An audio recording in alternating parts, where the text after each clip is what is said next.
దేవునికి మహిమ కలుగును గాక. కూడి వచ్చిన అందరికీ వందనాలు. మనం ఏ అధ్యాయం ధ్యానించుకుంటున్నాం ఇప్పుడు? మొదటి సమూయేలు గ్రంథం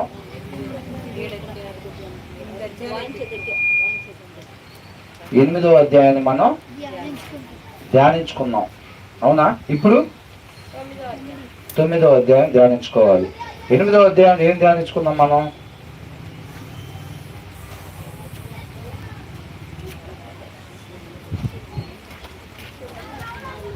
సమూయేలు యొక్క ఇద్దరు కుమారులు ఉండాల్సిన రీతిలో వాళ్ళు ఉండకపోవటం వలన వాళ్ళకి ఒక రాజుని కావాలని దేవుణ్ణి వేడుకున్నట్టుగా మనం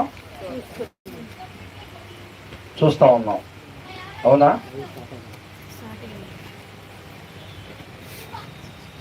వాళ్ళకి ఒక రాజుని కావాలని వాళ్ళు కోరుకున్నట్టు మనం చూస్తా ఉన్నాం. అవునా? అప్పటి వరకు వాళ్ళని ఎవరు ఏళ్తున్నారు? దేవుడే వాళ్ళని ఏళ్తున్నాడు. వాళ్ళు దేవుణ్ణి ఏలకుండా ఒక రాజు కావాలని వాళ్ళు వేడుకున్నట్టు మనం చూస్తా ఉన్నాం. ఆ రాజు ఏ రీతిగా వాళ్ళని పరిపాలిస్తాడు అనేది సమూయేలు మాట్లాడినట్టుగా చూస్తున్నాం. అయినప్పటికీ కూడా మాకు రాజుని, లోకస్తులు అందరూ ఏ రీతిగా ఉంటున్నారో మాకు కూడా అలాగే ఒక రాజుని నియమించమని అడిగారు అన్నమాట. తర్వాత 9వ అధ్యాయం మొదటి వచనం. అబీయాకు పుట్టిన బెకోరోతు కుమారుడైన సెరోరుకు జననమైన అబీయేలు కుమారుడు కీషు అను ఒక బెన్యామీనుడు ఒకడు ఉండెను. కీషు భాగ్యవంతుడగు ఒక బెన్యామీనీయుడు. అతనికి సౌలు అను ఒక కుమారుడు ఉండెను. ఎవరంటే ఏం పేరండి? సౌలు అని ఒక కుమారుడు ఉన్నాడట. అతడు బహు సౌందర్యము గల యవ్వనుడు. ఇశ్రాయేలీయులలో అతని వంటి సుందరుడు ఒకడును లేడు. ఇశ్రాయేలీయులలో అతని పాటి సుందరుడు ఒకడును లేడు. అతడు భుజములు మొదలుకొని పైకి ఇతరుల కంటే ఎత్తు గలవాడు. ఆయన ఎలా ఉంటాడంట? బహు సౌందర్యం గలవాడంట. మిగతా వాళ్ళందరికన్నా ఎలా ఉంటాడంట? ఎత్తుగా ఉంటాడు అనమాట. అందరికన్నా ఆయన భుజాలే అంత ఎత్తున వస్తాయి అనమాట. అవునా? ఇంకా దానికైనా ఇంకా ఎత్తుగా ఉంటాడు. తర్వాత సౌలు తండ్రి అయిన కీషు యొక్క గార్ద బొమ్మలు తప్పిపోగా కీషు తన కుమారుడైన సౌలును పిలిచి మన దాసులలో ఒకరిని తీసుకొని పోయి గార్ద బొమ్మలను వెతుకుమని చెప్పాను. ఆ కీషు అని ఆయన ఏం పోయినాయి అంట? గార్ద బొమ్మలు పోయినాయి అంట. వాళ్ళ కుమారుని పిలిచి, వాళ్ళ కుమారుడు ఎవరు? సౌలుని పిలిచి మన దగ్గర ఉన్న దాసుల్లో ఒకరిని తీసుకుని వెళ్ళి ఆ గార్ద బొమ్మలు ఎత్తుక్కొని రమ్మని చెప్పాడు అనమాట. అతడు పోయి వాళ్ళిద్దరు కలిసి వెళ్ళి ఆ గార్ద బొమ్మలు ఎక్కడ పోయినాయో మొత్తం ఎతుకుతారనమాట. 3-4 దేశాలు ఎతికినట్టు మనం చూస్తా ఉన్నాం. అక్కడ 4వ దేశం ఎతికిన తర్వాత ఏమనుకుంటున్నాడు? ఇంకా దొరకపోయేసరికి మా నాన్న నా కోసం ఎదురు చూస్తూ ఉంటాడు కాబట్టి మనం తిరిగి వెనక్కి వెళ్ళిపోదాము అని అనుకుంటున్నారు అనమాట. అప్పుడు ఆయన ఏమంటున్నాడు? పక్కన 5వ వచనంలో, వారు సూపు దేశంలోకి వచ్చినప్పుడు మనము తిరిగి వెళ్దాం రమ్ము.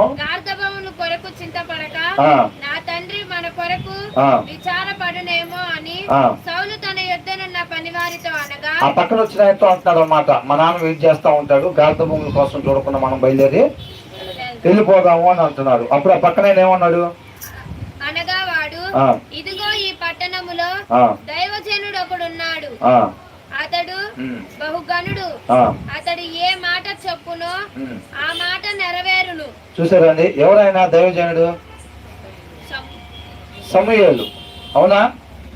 అక్కడంతా ఊర్లో ఎవరున్నారంట?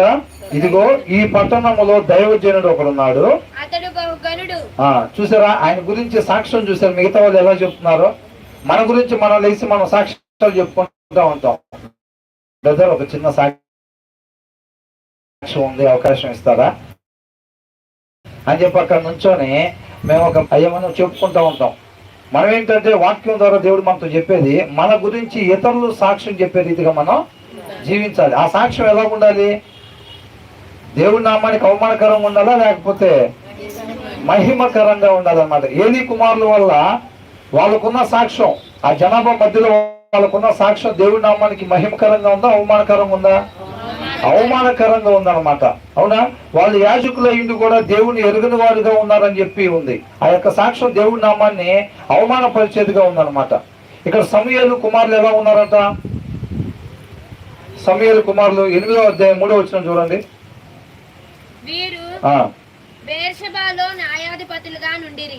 అతని కుమారులు అతని ప్రవక్తలను అనుసరింపక ధనాపేక్షులై లంచం పుచ్చుకొని న్యాయమును త్రిప్పివేయగా ఇశ్రాయేలీల పెద్దలందరూ కూడి రామాలో చూసారా, వాళ్ళ పిల్లలు ఉండాల్సిన రీతిలుగా ఉండకపోవటం వల్ల వీళ్ళందరూ జనాలు పోగే సమూయేలు దగ్గరకు వచ్చి మాకు ఒక రాజుని నియమించమని చెప్పారు. వీళ్ళ ప్రవర్తన వల్ల దేవుడు వాళ్ళని ఏలకుండా వాళ్ళు విసర్జించేటట్టుగా వాళ్ళు ప్రవర్తించారు అనమాట.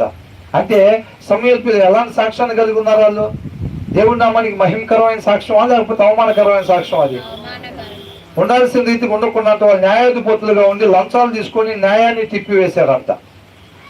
అవునండి. కాబట్టి మన సొసైటీలో ఎలాంటి సాక్ష్యాన్ని కలిగి ఉండాలి? ఇక్కడ 2 వ్యక్తులు కనబడతారు మనకు. ఒకటి సమూయేలు, అవునా? రెండో వాళ్ళు ఏలీ కుమారులు, సమూయేలు కుమారులు కనబడతా ఉన్నారు.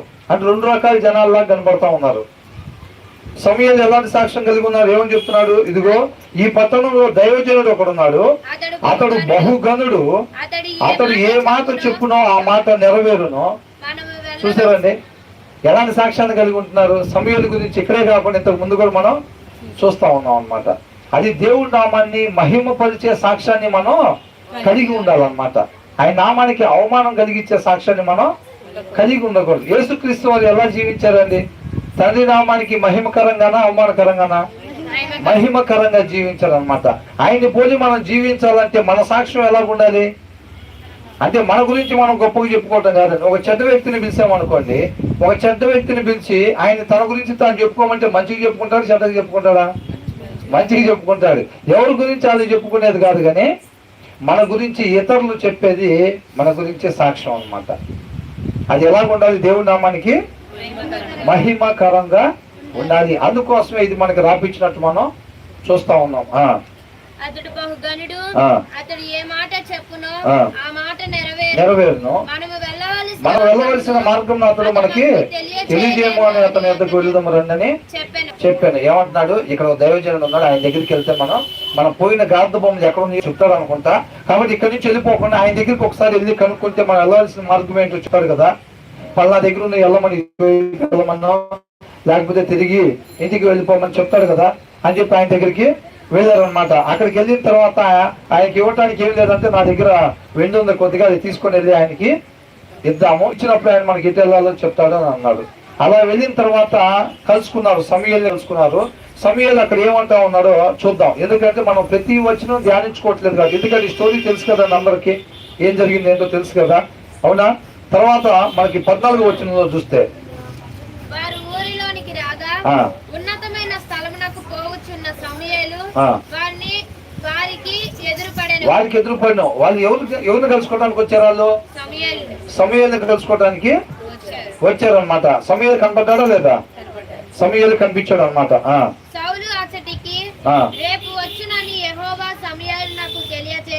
సమూయేలుతో దేవుడు ఏం చెప్పాడంట? రేపు ఒక వ్యక్తి అక్కడికి వస్తాడు, నీ దగ్గరికి పంపిస్తాను, ఆ వ్యక్తిని రాజుగా నువ్వు అభిషేకించాలని చెప్పి సమూయేలుతో దేవుడు ఆల్రెడీ చెప్పాడు అనమాట. సౌలుకు తెలుసా ఇదంతా? నేను అక్కడికి వెళ్తాను, అక్కడికి వెళ్ళిన తర్వాత నన్ను రాజుగా అభిషేకిస్తారు, తర్వాత నేను ఈ రకంగా ఇజ్రాయేల్ వెళ్తాను, ఇది మొత్తం తెలుసా? తెలియదు. మనకేమన్నా తెలుసా? మనం రాబోయే రోజుల్లో ఏమవుతా ఉంటాం, ఎలా ఉంటామో తెలుసా? తెలియదు. తెలియకపోయినా సరే మనం నమ్మి ఆయన్ని విశ్వసించడం ద్వారా ఆయన చిత్తాన్ని నెరవేర్చేవారుగా మనం ఉంటాం. ఎప్పుడైతే ఆయన మాటను అనుసరించి జీవించేవారుగా ఉంటామో సమస్తం మన మేలు కొరకే సమకూడి జరుగుతూ ఉంటాయి అన్నమాట. అదే మన నమ్మకం, మన ధైర్యం అదే, మన విశ్వాసం అదే. నేను ఆయన మాట ప్రకారం ఉంటున్నాను కాబట్టి సమస్తం కూడా నా మేలు కొరకు జరిగిద్ది, ఆయన చిత్తాన్ని నేను నెరవేర్చే దానికోసమే జరిగిద్ది అని మనం మాట్లాడుకోవాలి. తర్వాత ఏముంది?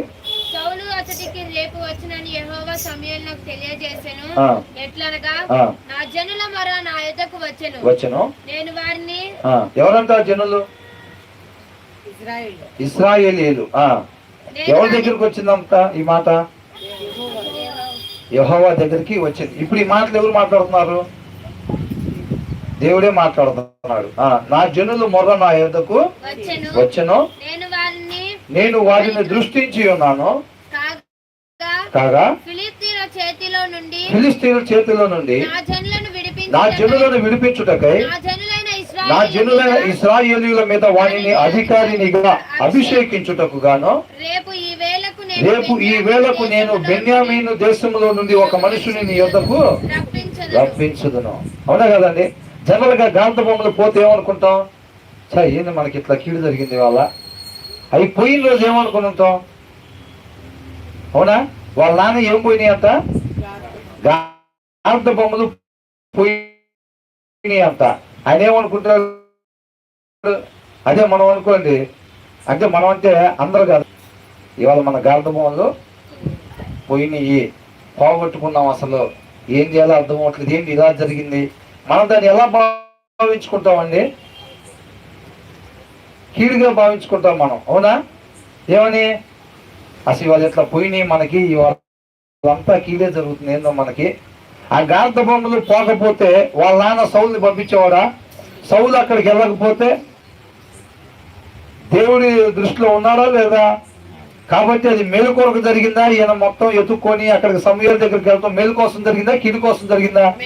గాంధ బొమ్మలు పోవటం మేలా కీడా? మేలు కోసమే జరిగింది. అది తెలియకపోతే ఏమంటాం? గాంధ బొమ్మలు పోవటం అది కీడు అనుకుంటాం. అవునా? అసలు ఇలా కీడు జరిగిందండి, అసలు వాళ్ళంతా ఎట్లాగా జరుగుతుంది. అవునా కదా?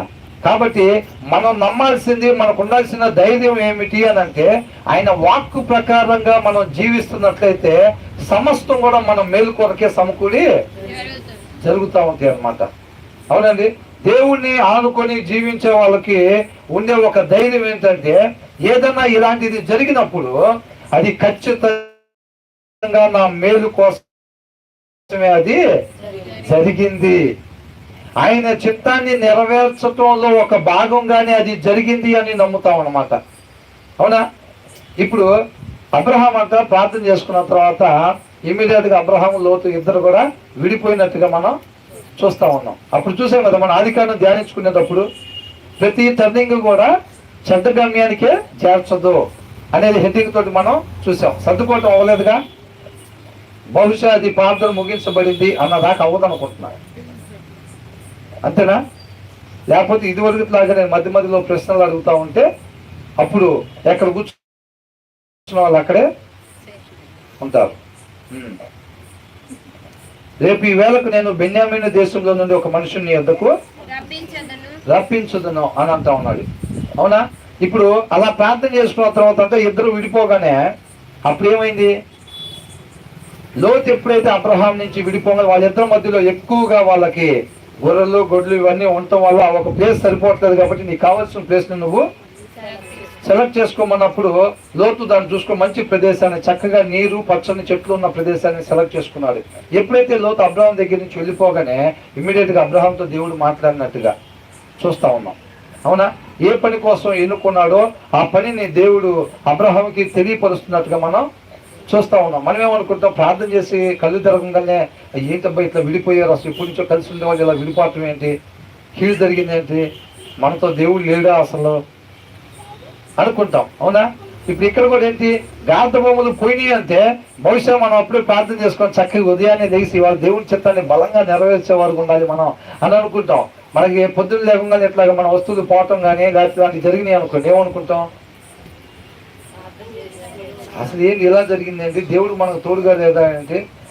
గిద్యోను ఏమన్నాడు తెలుసండి?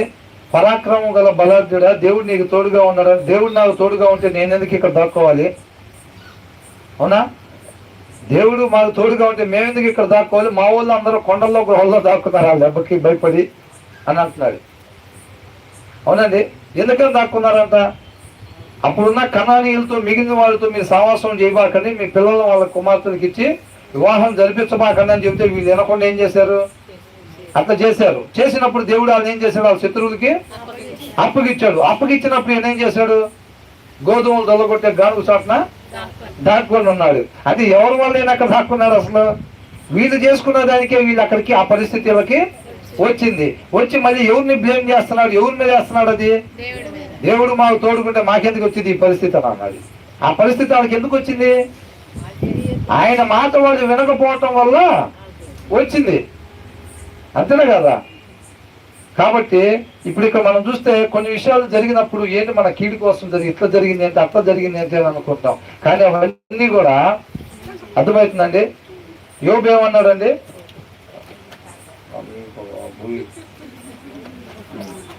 యెహోవా ఇచ్చెను, యెహోవాయే తీసుకునేను అని అన్నాడు అనమాట. అవునా? దేవునికే మహిమ కలుగును గాక. సమస్తం కూడా మన మేలు కొరకే సమకూరి జరుగుతూ ఉంటాయి. కాబట్టి మనకి ఇలా జరిగింది ఏంటి, అలా జరిగింది ఏంటి అని మనం అవిశ్వాసులుగా ఉండేవారికి ఇటు చూడాలండి. అవిశ్వాసులుగా ఉండేవారుగా మనం ఉండకూడదు. నేను అడుగుతా మళ్ళీ, ఇప్పుడు మనం ఏం ధ్యానించుకున్నాం ఎవరు అనేది మధ్య మధ్యలో అడుగుతూ ఉంటాను అనమాట. తర్వాత ఏమైంది? సౌలు సమూయేలునకు కనబడగానే యెహోవా, ఇతడే నేను నీతో చెప్పిన మనిషి, ఇదిగో ఇతడే నా జనులను ఏలునని. మన పరిస్థితుల వైపు కాకుండా దేవుడి వైపే మనం చూసేవారుగా ఉండాలి. ఏది జరుగుతున్నా గానీ అది సమస్తం మన మేలు కొరకే సమకూరి జరుగుతుంది. ఎంతమందికి అర్థమైందండి ఈ విషయం? అవునా? కాబట్టి ఇద్దరు వ్యక్తులు విడిపోతే అది కీడ భావించుకోవటం, మన వస్తువులు ఏదన్నా పోతే ఇవాళ మనకి కీడు జరిగింది, ఏంటి ఇలాగైంది, అసలు మనకి మేలు ఎదురవ్వలేదు, కీడు ఎదురైంది ఏంటి, ఇవాళ బాధ కలిగించేటట్టుగా ఉందేంటి. ఎప్పుడైతే దేవుడితో బలమైన సహవాసం ఉంటుందో, అవునండి, మనకి ఏది జరిగినా కానీ అది ఖచ్చితంగా ఒక మేలు కొరకే అది కారణం అయింది. ఖచ్చితంగా అది ఆయనతో ఎవరైతే బలంగా అంటు కట్టబడి ఉంటారో వాళ్ళకి మాత్రమే తెలిసింది. ఇప్పుడు ఫర్ ఎగ్జాంపుల్ ఒక బైక్ మంది పోయింది అనుకోండి, దీని వెనకాల ఖచ్చితంగా ఏదో మేలు దాగి ఉంది అనుకోవాలి. అదంతే. ఆయనతో అంటు కట్టబడి ఉంటేనే తెలిసిగా, లేకపోతే ఏదో కీడు జరిగింది వాళ్ళ, నేను ఉండాల్సిన రీతిలో నేను ఉండలేదు అనుకుంటా. అవునా? నేను ఎక్కడో కొద్దిగా దేవుడికి ఇష్టం లేని రీతికి ఉన్నట్టుకున్నా, అందుకే నా బండి పోయింది వాళ్ళ, అందుకని మా పిల్లడు ఇట్లాగా ఇదయ్యాడు. మనం ఏదో నేర్చుకోవాల్సింది నేర్చుకోవటం కోసం దేవుడు మన పరిస్థితులు కూడా నడిపిస్తాడు అనమాట. అవి ఖచ్చితంగా మనకి మేలైన మార్గంలోనే అవి మనల్ని నడిపించేదానికి కారణం అవుతాయి. కాబట్టి ఈ లోపల మనం ఏదో తప్పు చేసాం, మనం సరిగ్గా ఉండలేదు అని చెప్పి మనం అనుకోవాల్సిన అవసరం లేదు. దేవునితో సరైన సహవాసం లేకపోతే మనం ఆ రీతిగా అనుకుంటాం అనమాట. అవునండి. తర్వాత ఏమంటున్నాడు? సమయంలో కనపడగానే అంట యెహోవా ఏమంటున్నాడు? ఇతడే నేను నీతో చెప్పిన మనిషి, ఇదిగో ఇతడే నా జనులను ఏలునని అతనితో సౌలు కనపడగానే ఏమన్నాడంట? ఇతడే నీతో చెప్పిన మనిషి, ఇతడే నా జనులను ఏలునని అతనితో సెలవిచ్చెను. అవునండి. సౌలు అంతవరకు మంచి యుద్ధ వీరుడా? అవునా? ఏమన్నా కింద వచ్చిన వాళ్ళు చూడండి. సౌలు గవనియందు సమూయేలును కలుసుకొని, దీర్ఘదర్శిని ఇల్లు ఏది, దయచేసి నాతో చెప్పమని అడగగా, సమూయేలు సౌలుతో. చూసారా? అంటే అప్పటి వరకు సమూయేలుని సౌలు చూసాడా లేదా? చూడలేదు. సమూయేలు ఎదురుపడంగానే ఇక్కడ దీర్ఘదర్శి ఇల్లు ఎక్కడ అని ఎవరిని అడిగాడంట? సమూయేలుని అడిగాడంట. అవునా? అంటే తెలుసా తెలియదు? అంతకుముందు తెలియదు. సమూయేలు సౌలుతో, నేనే దీర్ఘదర్శిని, ఉన్నతమైన స్థలమునకు నాకు ముందు వెళ్ళుడి, నేడు మీరు నాతో కూడా భోజనము చేయవలెను, రేపు నీ మనసులో ఉన్నదంతయు నీకు తెలియజేసి నిన్ను వెళ్ళనిచ్చేదను, 3 దినముల కిందట తప్పిపోయిన నీ గార్భములను గురించి విచారపడకము. ఇలా తెలుసండి అసలు ఎటుపోయినాయా? మరి ఎప్పుడు చెప్తున్నాడు? అందుకే సమూయేలు అంట, సమూయేలు వాళ్ళు ఊర్లోకి వస్తుంటే తర్వాత అధ్యాయాల్లో ఉంటుంది, వాళ్ళంతా భయపడిపోయారంట. సమూయేలు ఒక ఊర్లోకి ఎంటర్ అవుతుంటేనే సమూయేలుని చూస్తేనే భయపడిపోయి, నువ్వు కీడు కోసం వస్తున్నావా మేలు కోసం వస్తున్నావా ఇక్కడికని వాళ్ళు అడిగారంట ఎంట్రన్స్ లోనే. ఆ ఊరి పెద్దలు, మీరేం భయపడద్దు, నేను మేలు కొరకే వస్తున్నానని చెప్పాడంట. అర్థమైందండి? సమూయేలు దేవునితో అలాంటి సహవాసం కలిగి ఉంటాడు అనమాట. అలాగా సహవాసం కలుగుతాడు. సమూయేలు వస్తుంటేనే వాళ్ళు భయపడిపోయే పరిస్థితి వచ్చింది. ఏమంటున్నాడు? 3 దినముల కిందట తప్పిపోయిన నీ గార్ధ బొమ్మలను గురించి వెతుకు. ఆ. అవి అవి దొరికినవి. దొరికినవి. ఇశ్రాయేలీయుల అభిషేకము ఆ. ఇశ్రాయేలీయుల అభీష్టము ఎవరి ఎందున్నది? నీ యందును నీ యందును నీ తండ్రి ఇంటి వారి ఎందును కదా అనెను. అని ఈయనకు విషయం తెలుసు కాబట్టి అట్లా అంటున్నాడు. సౌలుకు తెలుసా? ఆయన ఏమో గాంధబొమ్మలు పోయినాయి అని చెప్పి దానికోసం వచ్చాడు. ఆయన అడ్రస్ ఎవరన్నా చెప్తే చక్కగా ఇది తీసుకొని వెళ్ళిపోదామని చెప్పి ఆయన వచ్చాడు. ఈయనకి ఏం దొరికింది? ఇనప తీగ కోసం వెతుకుతుంటే, చిన్న తీగ ముక్క కోసం వెతుకుతుంటే ఏం దొరికింది? లగ్గు బిందెలు దొరికిన పరిస్థితి అయింది. అవునా? ఏం పోయినాయి అంత? గాంధ బొమ్మలు పోయినాయి అని చెప్పి వెతుక్కుంటా వచ్చినాయంత. ఏమంటున్నాడు ఈయన? ఇశ్రాయేలీయుల అభిష్టము ఎవరి యందు ఉంది? నీ యందును నీ తండ్రి ఇంటి వారి ఎందును కదా అనెను. అందుకు సౌలు నేను బెన్యామీనుడను కానా అంటాడు. ఎందుకని?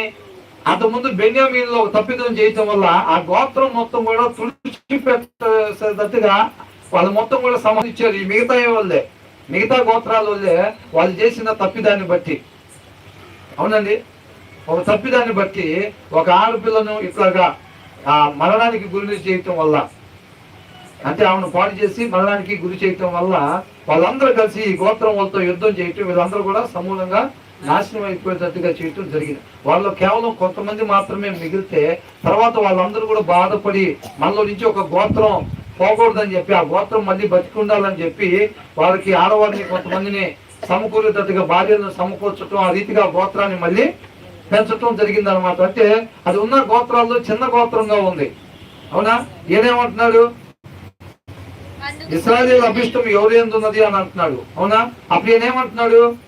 అందుకు సౌలు నేను బెన్యామీనుడను కానా అని. అంటే మా గోత్రం పెద్ద గోత్రం ఏమి కాదు కదా, మరి నన్ను ఎట్లాగా అసలు నువ్వేంటి నాతో ఆ మాట్లాడుతున్నావు అని అంటున్నాడు.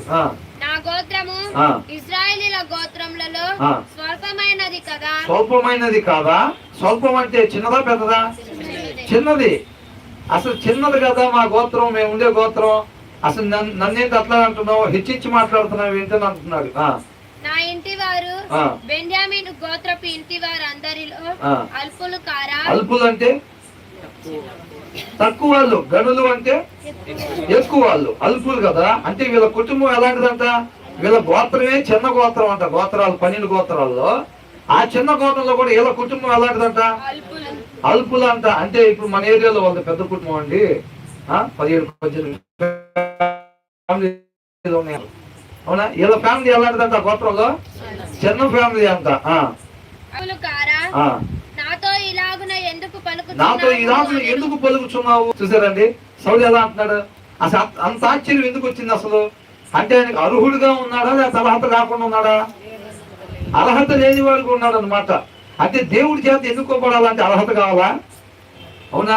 అసలు నాకు సరిగ్గా బైబుల్ చదవటం రాదు, నాకు సరిగ్గా ప్రార్థన చేయటం రాదు, సరిగ్గా పాటలు పాడటం రాదు అని మనం ఒకవేళ ఇట్లా కనుక్కున్నా నాకు ఏది రాదు నాకు అని బాధపడుతుంటే, అయితే మనం దేవుని చిత్తాన్ని నెరవేర్చడానికి మనం అర్హులమే.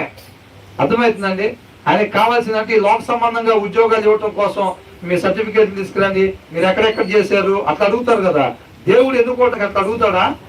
కేవలం ఆయన కృప ఉంటే చాలు, మనం ధన్యులు అయినట్టేనండి. అవునా? సౌలు వాళ్ళు పెద్ద పెద్ద యుద్ధాలు చేసి వచ్చి సెలక్షన్కి వచ్చాడా?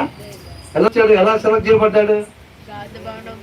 ఆయన కృప చేతనే సెలెక్ట్ చేయబడ్డాడు. ఆయనకి ఆశ్చర్యం కలిగించింది అనమాట. ఆయనకే ఆశ్చర్యం కలిగించింది. అంటే చిన్న గోత్రంలో ఉంచి, చిన్న కుటుంబంలో నుంచి ఒక వ్యక్తిని దేవుడు రాజుగా ఎన్నుకుంటా ఉన్నాడు. మనకి ఏది చేతగా పోయినా సరే ఆయన నామాన్ని గొప్పగా మహిమపరచాలని మనకు ఆశగానే ఉన్నట్లయితే ఆశపడే ప్రాణాన్ని దేవుడు తృప్తిపరుస్తాడు అనమాట. అవునండి. తర్వాత అంటే వాళ్ళు రాజుగా 8వ అధ్యాయంలో మనం ఏం చూసాం? సమూయేలు పిల్లల వల్ల వాళ్ళు విసిగిపోయి వాళ్ళు ఒక రాజుని నియమించమని చెప్పాడు అనమాట. రాజుగా దేవుడు ఎవరినైనా ఎన్నుకున్నాడా?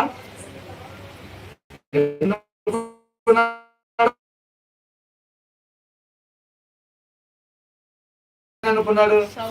సౌలుని రాజు ఎన్నుకున్నాడు అనమాట దేవుడు. ఇశ్రాయేలుకి మొదటి రాజు ఎవరు? సౌలే. అర్థమవుతుందండి? ఇప్పటి వరకు ఎవరు ఉన్నారు? న్యాయాధిపతులు ఉన్నారు. వాళ్ళకి ఒక రాజుని నియమించమని చెప్తా ఉన్నారు. మొదటి రాజుకి ఎవరున్నారు? సౌలు ఉన్నాడు అనమాట. తర్వాత వాళ్ళిద్దరు కలుసుకొని భోజనం చేశారు. భోజనం చేసిన తర్వాత ఏమంటున్నాడు? 10వ అధ్యాయం మొదటి వచనం. అప్పుడు సమూయేలు తైలపు బుడ్డి పట్టుకొని సౌలు తల మీద తైలము పోసి అతని ముద్దు పెట్టుకొని, యెహోవా నిన్ను అభిషేకించి తన స్వాస్థ్యము మీద అధిపతిగా నియమించి ఉన్నాడని చెప్పి ఈలాగు సెలవిచ్చాను. హల్లెలూయా, హల్లెలూయా. ఇప్పుడు సౌలుని దేవుడు ఎలాగంతండి అభిషేకించాడంట? సమూయేలు తైలపు కొమ్ముతో అభిషేకించాడంట. ఇక్కడ ఒక మంచి మాట ఏమనుందండి? తన స్వాస్థ్యము మీద అంటండి. అవునా? ఈ ఇశ్రాయేల్ జనాంగం కూడా ఎన్నిక లేని జనాంగం అండి. ఈ లోకంలో ఉండే జనాభాలో వాళ్ళు ఎన్నిక లేని జనాభా. అంతకుముందు ధ్యానించుకున్న దాంట్లో మనం చూసాం కదండి, మీరు గొప్పోళ్ళు అని చెప్పి నేను మిమ్మల్ని ఎన్నుకోలేదు, మిగతా వాళ్ళందరికన్నా మీరు లెక్కకి తక్కువే కదా అని అన్నాడు. అవునా? ఇప్పుడు సౌలు కూడా ఏమంటున్నాడు? సౌలుని ఎలా ఎన్నుకున్నాడు? ఆయన నామ ఘనత కొరకు, మహిమ కొరకు ఎన్నిక లేని వారిని ఎన్నుకుంటా ఉన్నాడు. ఇవాళ మీ ముందు నేను నిలబడ్డా ఉన్నాను అని అంటే ఎన్నిక లేని వాడిని కాబట్టే. అవునండి, నేను చెప్పట్లేదండి, ఆ బైబుల్లో ఆయన యొక్క వాక్యాన్ని చెప్తా ఉంది. వెర్రి వారిని, ఎన్నిక లేని వారిని దేవుడు ఆయన పని కొరకు వాడుకుంటున్నాడు. ఆయన కృపామయుడు కాబట్టి ఆ రీతిగా వాడుకుంటా ఉన్నాడు. అందుకనే నేను అంటున్నాను, నాకు అది రాదు, బయట చదవటం రాదు, పాటలు పాడటం రాదు, ప్రార్థన చేయటం రాదు అని ఎవరన్నా అనుకుంటున్నట్టయితే ఖచ్చితంగా దేవుడికి కావాల్సింది మీరు నేనే. అవునా? ఆయన కృపను బట్టి ఎన్నుకునేవాడు, అర్హతను బట్టి కాకుండా ఆయన చిత్తాన్ని నెరవేర్చాలి, ఆయన నామ మహిమ కొరకు మనం జీవించాలని కేవలం ఆశ మాత్రం ఉంటే చాలు. ఆశపడే ప్రాణాన్ని దేవుడు తృప్తిపరుస్తాడు అనమాట. అట్లా సౌలుని రాజుగా అభిషేకించినట్టు మనం చూస్తా ఉన్నాం. తర్వాత అక్కడి నుంచి సౌలు తిరిగి ఆ గార్ద బొమ్మలు తీసుకున్న తర్వాత చెప్పాడు, ఆ గార్ద బొమ్మలు నువ్వు అక్కడికి వెళ్తే ఒక ఇద్దరు వ్యక్తులు నీకు దారిలో ఎదురవుతారు, వాళ్ళు పోయిన గార్ద బొమ్మలు నీకు తిరిగి ఇస్తారు, అది తీసుకొని నువ్వు వెళ్ళమని చెప్తాడనమాట. ఆ తర్వాత మనం చూస్తే 6వ వచనం చూడండి. యెహోవా ఆత్మ అంటే వెనక్కి తిరిగి ఉన్నతమైన స్థలం నుండి దిగివచ్చు, ప్రవక్తల సమూహం నీకు కనబడును, వారు ప్రకటన చేయుతూ వచ్చును, యెహోవా ఆత్మ నీ మీదికి బలముగా దిగి వచ్చును. చూసారండి, దేవుడి చేత ఎన్నుకోబడ్డ తర్వాత మనం అంతకు ముందు చూసాం ఏమనుంది? ఆయన నియమించుకున్న వానికి ఆయన బలమునిత్తును. 2వ అధ్యాయం 10వ వచనంలో ఉంది. తాను నియమించిన రాజునకు ఆయన బలమునిచ్చును అని ఉందండి. 2వ అధ్యాయము 10వ వచనంలో ఆ మధ్యలో నుంచి తాను నియమించిన రాజునకు ఆయన బలమునిచ్చును, తాను అభిషేకించిన వానికి అధిక బలము కలుగజేయను. చూసారండి, ఆయన నియమించుకున్న తర్వాత బలాన్ని ఇస్తాడు. ముందే బలం గల ఆయన సెలెక్ట్ చేసుకోడు. పెద్ద కుటుంబాన్ని సెలెక్ట్ చేసుకున్నాడు ఆయన, సెలెక్ట్ చేసుకోలేదుగా, చిన్న కుటుంబాన్ని ఆయన సెలెక్ట్ చేసుకున్నాడు. కాబట్టి ఇక్కడ ఏమన్నాడు? యెహోవా ఆత్మ నీ మీదికి బలముగా దిగి వచ్చును, వారితో కలిసి ప్రకటన చేయుచుండగా నీకు కొత్త మనసు వచ్చును. కొత్త మనస్సు వచ్చును. మనస్సు అంటే ఆలోచన. అవునండి, దేవుడు ఏమంటున్నాడు? మారు మనసు పొందండి అని అంటున్నాడు. మారు మనసు అంటే మారిన ఆలోచన అన్నమాట. కొత్త ఆలోచన కలిగి ఉండండి అంటే పండు తిన్న స్వభావము కాకుండా అని అర్థం.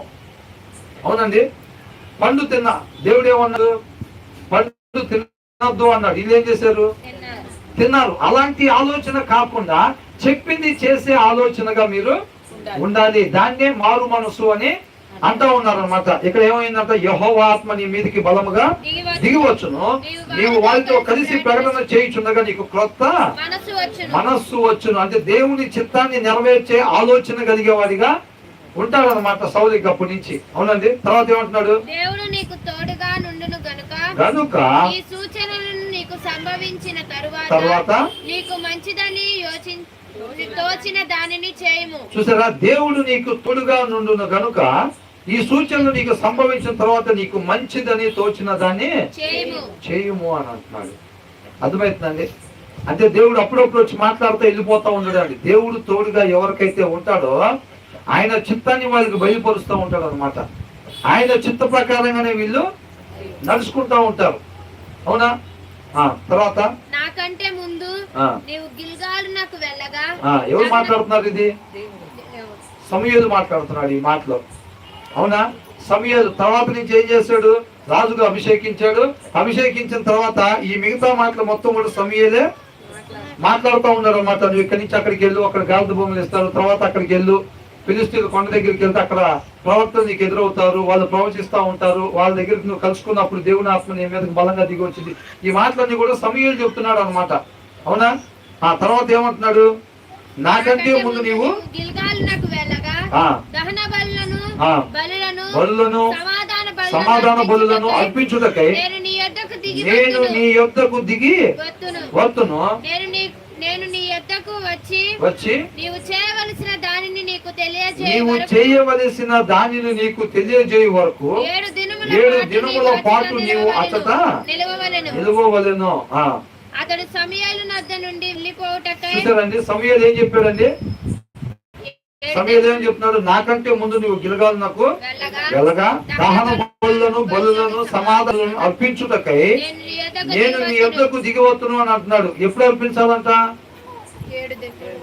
నేను నీ దగ్గరికి వస్తాను. వచ్చినప్పుడు బలులను సమాధాన బలులను అర్పించటానికి నేను నీ దగ్గరికి వస్తాను. అప్పుడు అర్పించాలన్నమాట. 7 దినాలు నువ్వు అక్కడ వెయిట్ చేయాలి. ఎందుకోసం?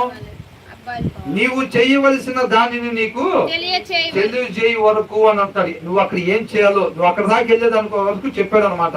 నువ్వు దాని తర్వాత ఏం చేయాలన్నది నేను వచ్చి నీకు తెలియజేస్తాను. కాబట్టి అప్పటి వరకు నువ్వు అక్కడ వేచి ఉండాలి అని చెప్పాడు. వేచి ఉన్నాడు అంటేనా? లేడు. తర్వాత వాటి ఎందుకంటే స్టోరీ మనకు తెలుసు కాబట్టి చెప్తున్నాం అనమాట. సమూయేలు అప్పటికి ఇంకా రాకపోయేసరికి ఫిలిష్తీయులు ఎదురుగా ఉన్నారు. ఇదేం చేశాడు? ఇంకా బలి అర్పించాడు దేవుడికి. అప్పుడు దేవుడు ఏం చేశాడు? అన్నీ రాజుగా తిరస్కరించాడు అన్నమాట. ఇంకప్పుడు అర్థమైందండి. దేవుడి చేత ఎన్నుకోబడినప్పటికీ కూడా అంతవరకు విధేయత కలిగి లేకపోతే ఏమైందో మనం ముందుటి వాటిలో మనం చూసాం ఆల్రెడీ. అవునా కదా? దేవుడి చేత ఎన్నుకోబడినా సరే అంతవరకు విధేయత కలిగి లేకపోతే నశించిపోయేవారుగానే ఉంటాం. అది సౌలు కూడా ఒకటి మనకి ఉదాహరణ అన్నమాట. అతడు సమూయేలు నద్ద నుండి వెళ్ళిపోవుటకై తిరగగా దేవుడు అతనికి క్రొత్త మనసు అనుగ్రహించెను. కొత్త మనసుని అనుగ్రహించెను. ఆ దినముననే ఆ సూచనలు కనబడెను. 14 వచ్చును. సౌలు యొక్క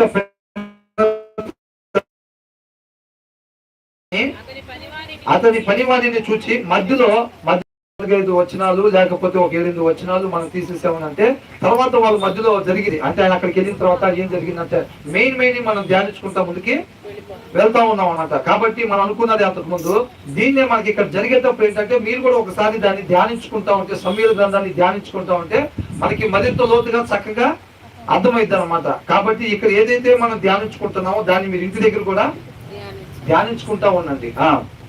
సౌలు యొక్క పినతండ్రి అతని పనివారిని చూచి అంటే ఇది లేవు కదా, ఇది అక్కడికి వెళ్ళి ఆ గాంధ బొమ్మలు దొరికినాయా లేదా?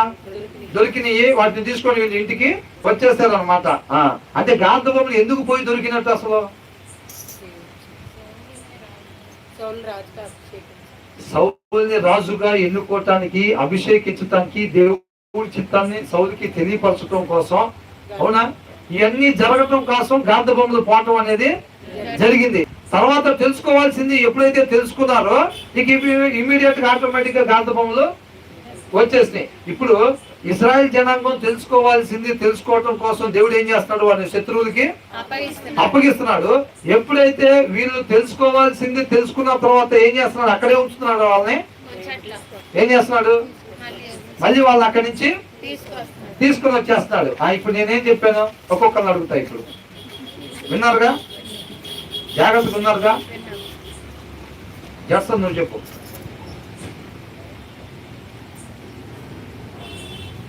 దేవుడు ఏం చేస్తాడు? ఇశ్రాయేల్ జనాంగాన్ని తెలుసుకోవటం కోసం, తెలుసుకోవటం కోసం దేవుడు ఏం చేస్తున్నాడు? అప్పగిచ్చారా? తర్వాత నీకు అందిస్తాడు అనుకుంటున్నావా? ఎందుకు?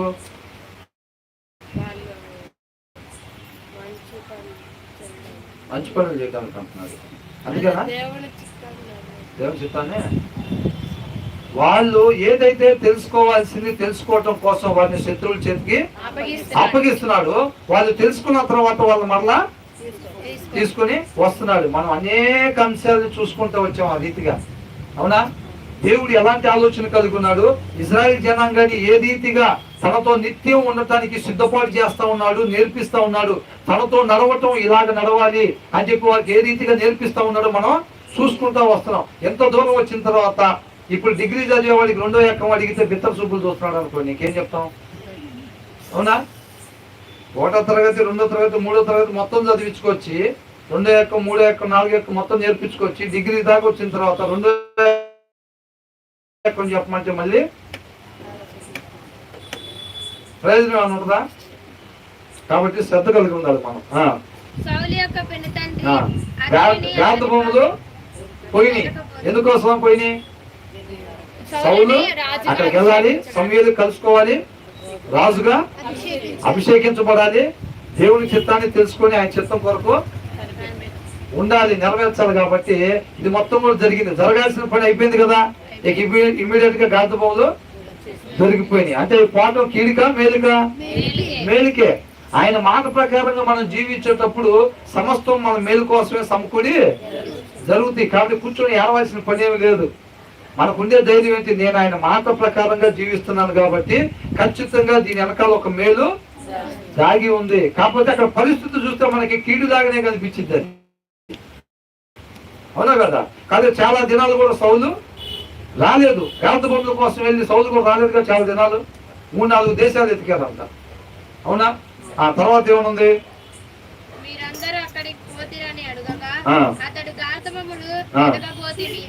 సౌలు యొక్క పినతండ్రి అంతా అతని పని వాళ్ళని చూసి మీరిద్దరు ఎక్కడికి పోతీరని అడుగగా అతడు అవి కనబడకపోగా సమూయేలు నొద్దకు పోతిమని చెప్పినప్పుడు సౌలు పినతండ్రి సమూయేలు నీతో చెప్పిన సంగతి నాతో చెప్పమని. ఎందుకంటే దొరకలేదు అసలు అన్ని రోజులు. అయ్యమ్మటే దొరుకుంటే వీళ్ళు సమూయేలుని కలిసే వాళ్ళ. అవి దొరకకపోవటం తోటి మేము సమూయేలు దగ్గరికి వెళ్ళామని అంటున్నాడు. అవునా? అసలు ఎంత ఎదిగినా దొరకట్లేదు. ఏందో మన పరిస్థితి. అవి తీరా చూస్తే పోయి 2 రోజుల కన్నా దొరికితే బాగుంది. ఎంత ఎదిగినా దొరకట్లేదు. ఏందో మన జీవితం ఎట్ట అయిపోయిందని అనుకున్నారా? అట్లా అనుకుంటే ఆ తర్వాత ఏమంటున్నాడు? సౌలు పినతండ్రి సమూయేలు నీతో చెప్పిన సంగతి నాతో చెప్పమని అతనితో అనగా సౌలు గార్ధబములు దొరికిన సమూయేలు సంగతి తెలుసు కదా ముందే. గార్ధబొమ్మ దొరికింది కదా, అమ్మయ్య చాలే ఎదిరి పని అయితే అయిందని అనుకున్నారా? ఏమన్నాడు? సమూయేలుని కలుసుకోవటం అంటే మామూలు విషయమా?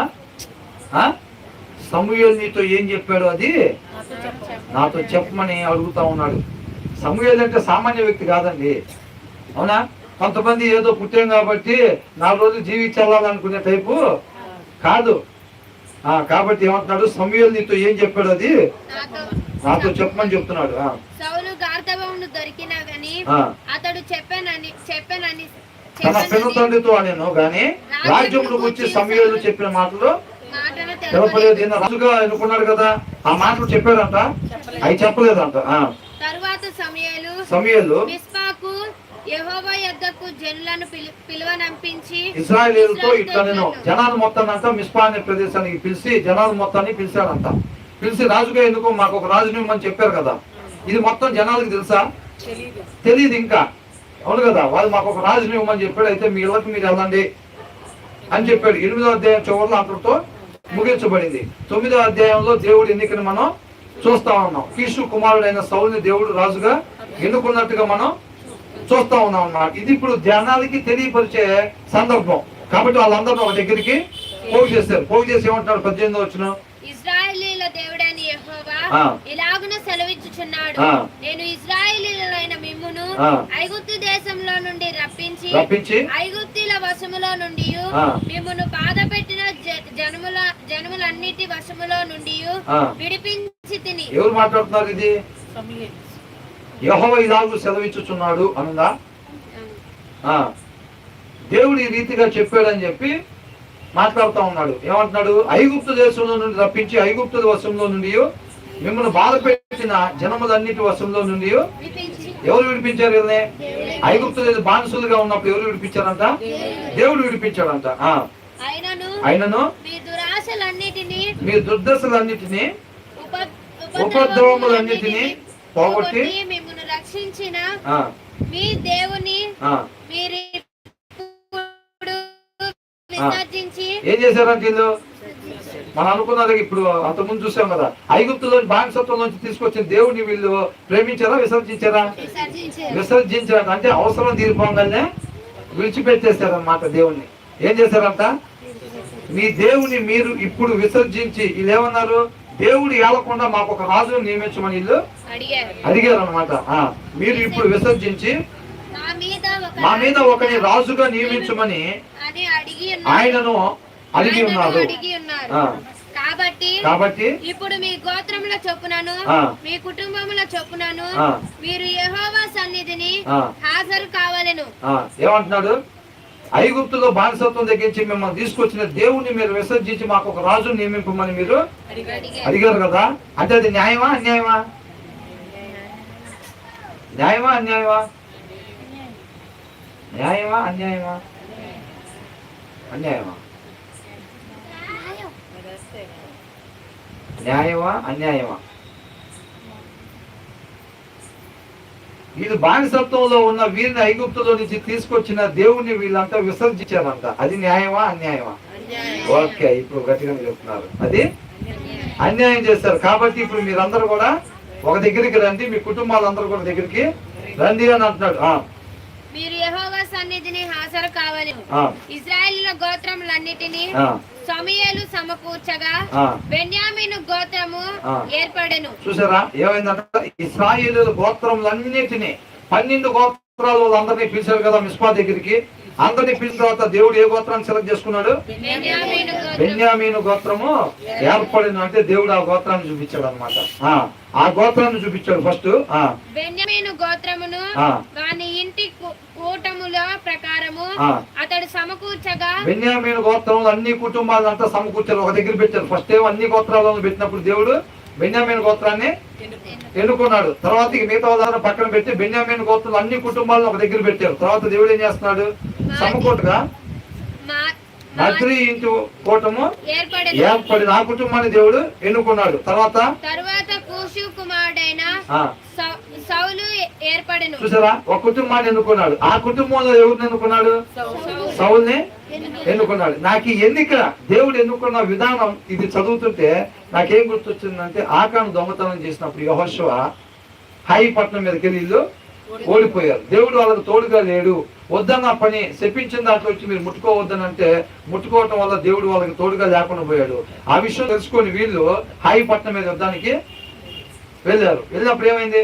ఓడిపోయారు. ఎందుకని ఓడిపోయావు అని చెప్పి ఈ జనాభా అడిగితే నేనేం చెప్పాలని చెప్పి యెహోషువ దేవుని సన్నిధిలోకి వచ్చి పొద్దు నుంచి సాయంత్రం వరకు ముఖం నేల కానిచ్చి ఏడ్చినప్పుడు దేవుడు అన్నాడు, ఏమన్నాడు? ఇశ్రాయేలు జనాంగం పాపం చేశారు, నువ్వు ఎందుకు ఇక్కడికి వచ్చి చేశావు? మీ మధ్యలో శపిస్తమైంది ఉంది కాబట్టి నేను మీకు తోడుగా నేను దాన్ని తీసేస్తేనే తప్ప నేను మీకు మళ్ళీ తోడుగా ఉన్నాను అన్నాడు. అలా వాళ్ళు సరి చేసుకోవడానికి ఇష్టపడినప్పుడు ఏం చేస్తాడు? వాళ్ళందరూ ఒక దగ్గరికి సమకూర్చారు. సమకూర్చినప్పుడు దేవుడు ఏం చేశాడు? పలానా గోత్రాన్ని సెలెక్ట్ చేసుకున్నారు. తర్వాత ఆ గోత్రం నుంచి పలానా కుటుంబాన్ని సెలెక్ట్ చేసుకున్నాడు. ఆ కుటుంబంలో నుంచి తర్వాత ఆకాన్ని సెలెక్ట్ చేసుకున్నాడు. అవునా కదా? దొంగని అసలు ఎవరు ఆ పాపం చేసిందో దేవుడు ఆ రీతిగా తెలియపరిచాడు. ఇక్కడ కూడా అట్లాగే ఎన్నుకుంది.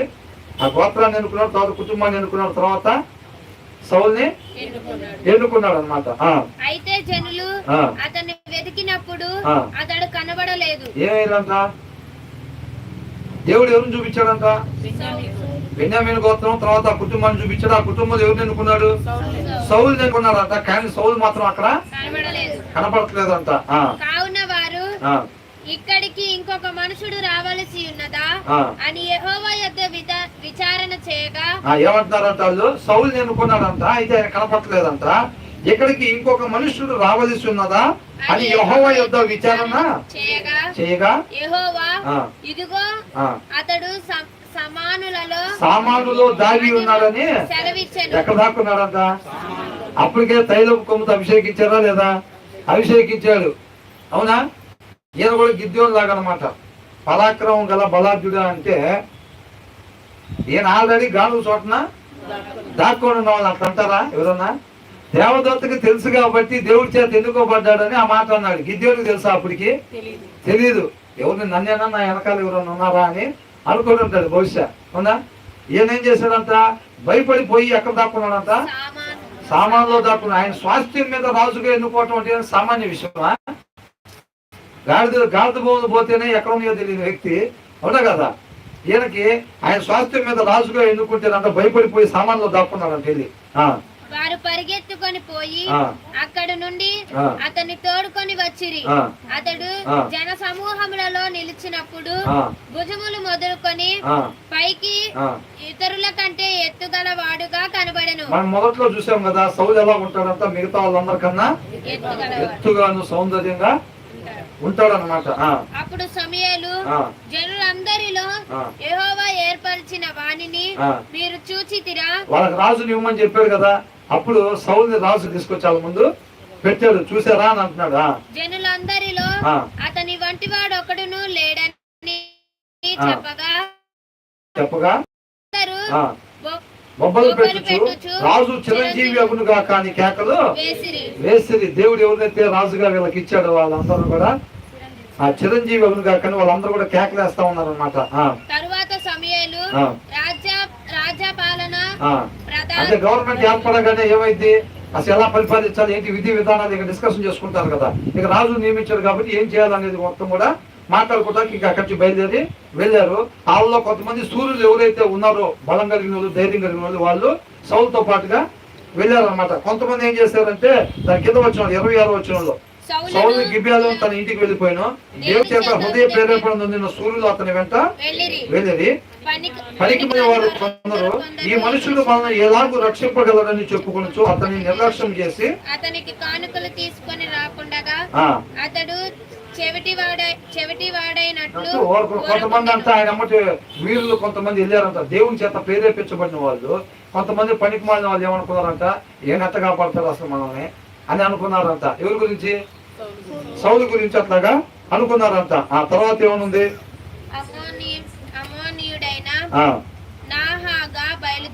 నాహాషు బయలుదేరి యాబేషుకి రాజుకి ఎదురుగా దిగినప్పుడు యాబేషు వారందరూ అంట మేము నీకు సేవ చేయదుము, మాతో నిబంధన చేయమని నాహాషుతో అనేది అంట. నాహాషుతో దగ్గరికి ఎవరు వచ్చారంట? అమ్మోనీయుడైన నాహాషు యాబేషు వారి దగ్గరికి వచ్చాడు అనమాట. వీళ్ళందరూ భయపడిపోయి ఏమంటున్నారు? మాతో నిబంధన చేయమని ఇల్లు కోరుకుంటా ఉన్నారు. అప్పుడు ఏమంటున్నారు? అందరి మీదికి నింద తెచ్చున్నట్లు మీ అందరి కుడి కన్నులను ఓడదీయుదనని మీతో నేను నిబంధన చేసేదనని అమ్మోనీయుడైన ఏమన్నాడంట? మీకు సేవ చేస్తాం, మాతో నిబంధన చేయమని చెప్పారంట రాజుతో.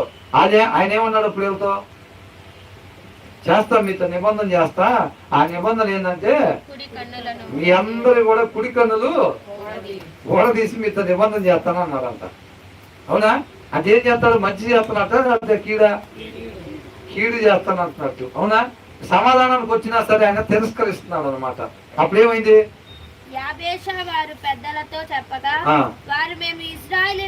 సమాధానం పట్టడానికి ప్రయత్నం చేశారు. ఆయన ఒప్పుకోలేదు. ఒప్పుకోనప్పుడు ఏం చేశారు? సరే మా 12 గోత్రాలు వీళ్ళందరికీ ఈ విషయాన్ని తెలియపరచడానికి కొంత సమయం ఇవ్వమని వాళ్ళు అడిగారు. అడిగినప్పుడు ఆ విషయం అందరూ కూడా తెలియపరుస్తున్నారు. 4వ వచనం సౌలు గిబియాకు వచ్చి, సౌలు అక్కడ గిబియాలో ఉంటాడు కదా. అవునా? ఆ గిబియా దగ్గర కూడా వచ్చారనమాట. సౌలు ఉండే గిబియా దగ్గరికి వచ్చి ఈ విషయాన్ని అందరికీ తెలియపరుస్తున్నారు కదా, వీళ్ళకు కూడా తెలియపరుస్తున్నాడు. ఆ వర్తమానము తెలియజెప్పగా జనులందరూ బిగ్గరగా ఇందాక కేకలేసిన జనం ఇప్పుడు ఏం చేస్తున్నారంట? ఏడుస్తున్నారంట. సౌలు పొలము నుండి తోలుకొని వచ్చుచు చూసారా? ఎవరనేనా? రాజు, అభిషేకించబడిన రాజు ఏం చేస్తున్నాడంట? పొలం నుండి పశువులను తోలుకొని. అసలు మనకి ఎట్లా ఉంటుందో తెలుసా?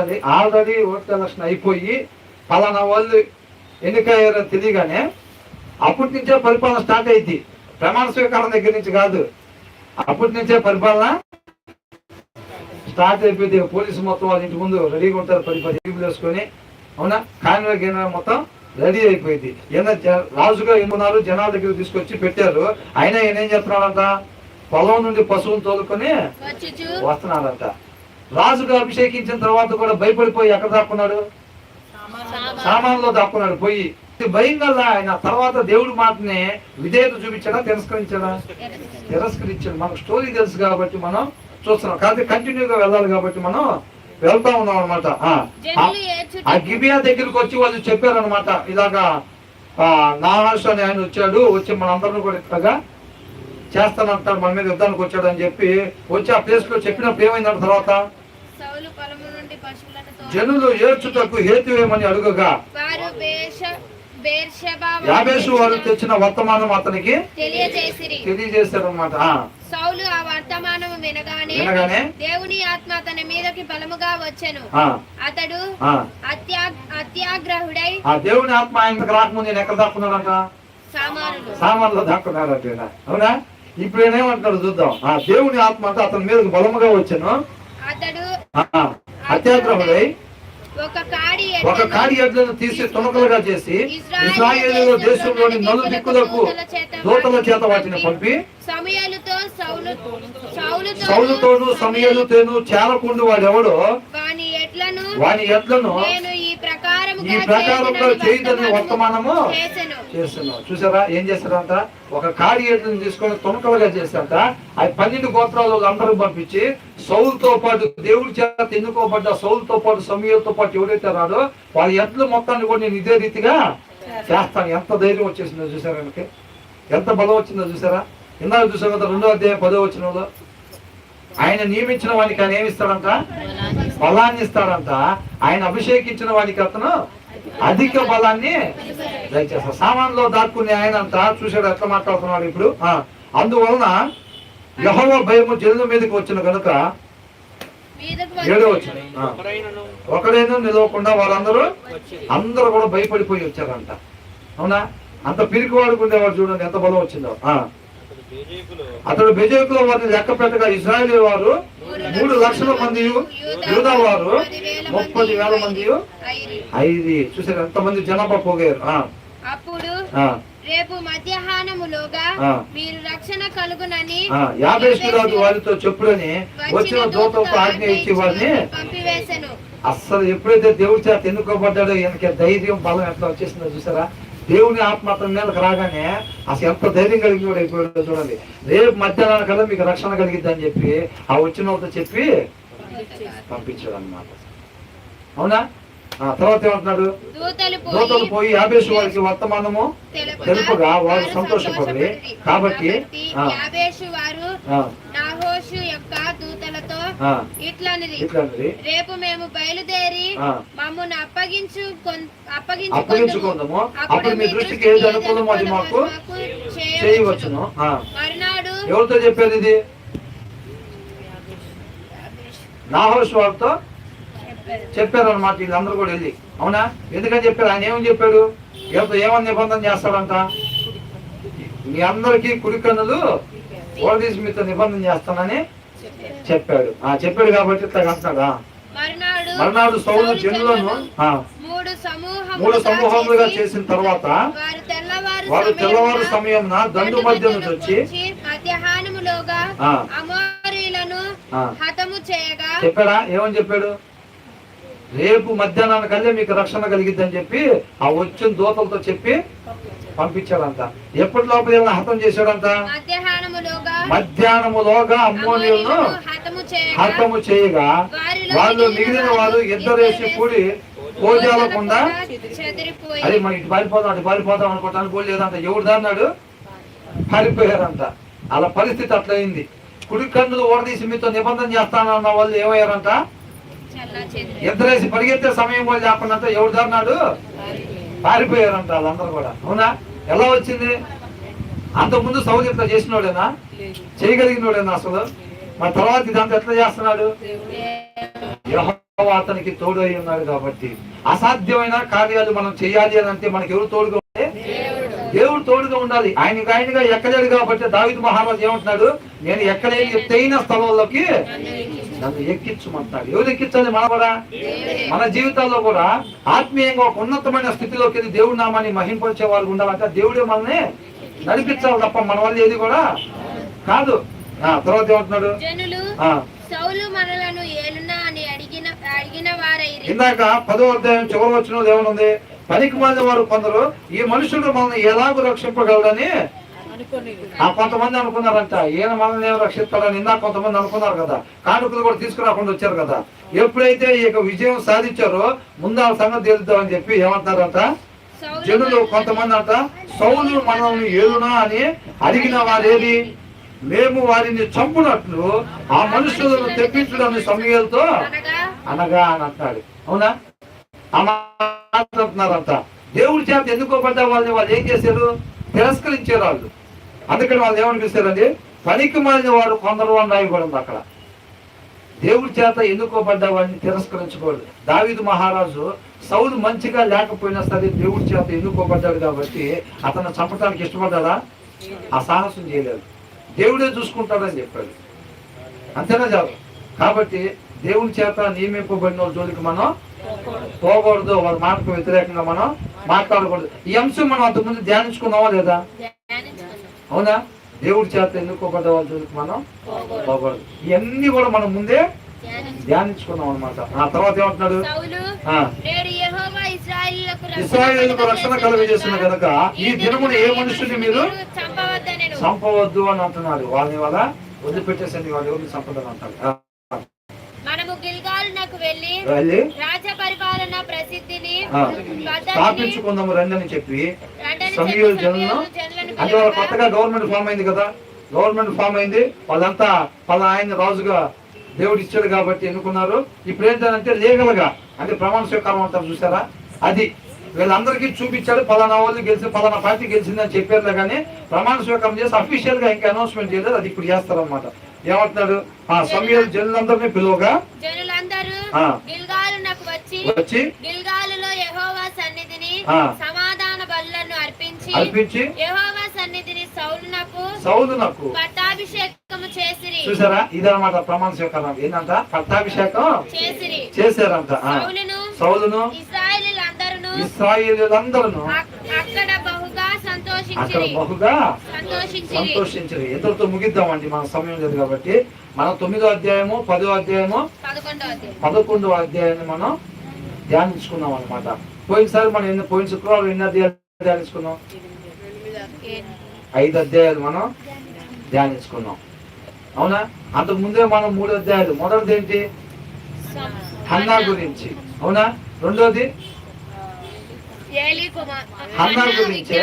ఎప్పుడైతే తన కుమారుని దేవుని సన్నిధిలో విడిచిపెట్టిన తర్వాత తన సంతోషంగా ఎట్లయితే దేవుని మాట నిలబెట్టుకుని ఉందో అట్లాగా సంతోషపడినట్టుగా గర్వం కలిగి ఉండకూడదు. అవునా? గర్వం కలిగి ఉంటే పడిపోయే వారిగా ఉంటారని చూస్తా ఉన్నాం. తర్వాత ఏలి కుమారులు ఏ రీతిగా దేవుని ఎరగని వారిగా ఉన్నారో మనం అది 2వ అధ్యాయంలో మొత్తంలో అది చూసాం. 3వ అధ్యాయంలో పరిచర్య చేసినట్టుగా మిగతాది మనం చూసాం. తర్వాత 5 అధ్యాయాలు చూసాం. ఆ 3 అధ్యాయాలు, ఈ 5 అధ్యాయాలు, 8 అధ్యాయాలు మనం చూసాం. అంతేనా? ఇప్పుడు 9వ అధ్యాయం దగ్గర నుంచి 11వ అధ్యాయం దాకా మనం ధ్యానించుకున్నాం. దేవుడు వాళ్ళని ఒక రాజుని వాళ్ళకి ఇవ్వమని దేవుడు వేడుకున్నప్పుడు దేవుడు వాళ్ళకి రాజుని